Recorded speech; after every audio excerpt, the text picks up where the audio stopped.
এই যে দেখুন, যাও না ভাই, ভিডিওটা ধাক্কা দিও না ভাই। এই যে দেখুন, বিশাল বড় একটা ব্রয়লার মুরগি, মাত্র 11 কেজি ওজন।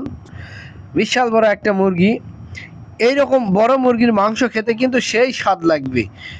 আসলে 11 কেজি মুরগি আমার জীবনে আমি এই প্রথম দেখলাম। আপনারা কি কেউ দেখেছেন কিনা, এর চেয়ে বড় দেখেছেন কিনা অবশ্যই কমেন্টে জানাবেন। যাই হোক, এরকম মুরগির মাংস মোটামুটি কিন্তু দেশি মুরগির স্বাদের তুলনায় কম না। দেশির স্বাদ একটা, ব্রয়লারের স্বাদ আর একটা, কিন্তু ব্রয়লারের থেকেও এই বড় মুরগির স্বাদ কিন্তু অন্যরকম লাগার কথা। যাই হোক, এরকম মুরগির মাংস কারা কারা খেয়েছেন অবশ্যই জানাবেন। আর এই মুরগির মাংসের স্বাদ কেমন অবশ্যই যারা খেয়েছেন অবশ্যই জানাবেন। আর ভিডিওটি ভালো লেগে থাকলে অবশ্যই সবাইকে দেখার সুযোগ করে দিবেন।